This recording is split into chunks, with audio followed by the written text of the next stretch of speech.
Yeah, I can explain why we are well placed to contribute to urban issues and solutions to cities. The cities have a huge shortage of housing.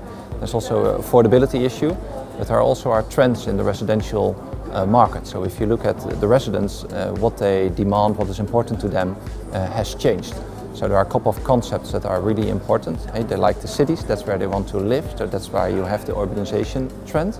But they also want to live a little bit more compact, and they want to have areas where they can meet friends, and so there's the sharing element in it. Another component to it is communities.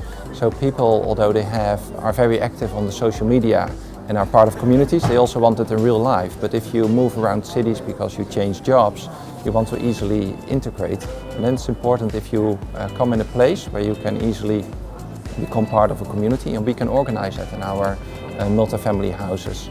So that are a couple of ingredients that are quite important. And lastly, convenience is very important to the resident. It's not that they necessarily want to build or create or decorate their own house, they just want to move in and live their life. They are more focused on experience, and that just needs to be facilitated, and they need to own or to work on it itself. So if you bring that all together, then I think multifamily or student housing or senior housing, but the rental housing, professionally managed, purpose-built, really plays into that desire of people moving to the cities. Yeah, we have a couple of challenges to overcome, and that's why we need to work with municipalities if we want to create and develop and construct rental housing.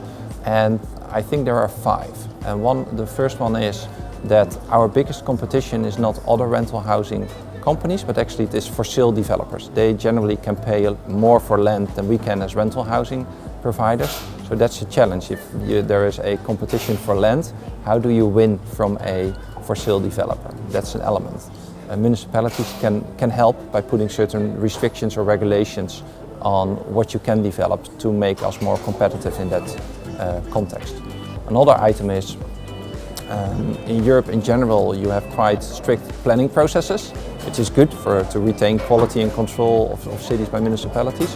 But it does also mean you need to create a smooth working team together to take a project through zoning, through planning, and to make sure you can start construction on time. If you lose a lot of time in between acquiring land and start of construction, that's not very helpful for an investor, of course. So partnering together is really important.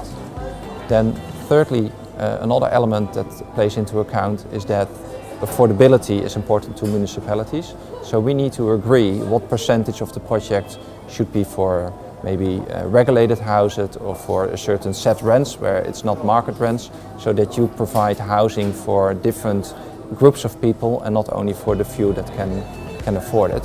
So that's also an item where you need to work together on.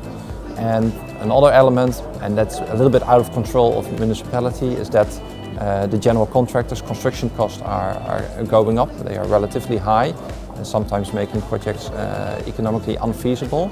So the more control you have in your timing of your process, the earlier you can involve the general contractor as a partner as well, the higher the chances of success will be to realize your project in the end.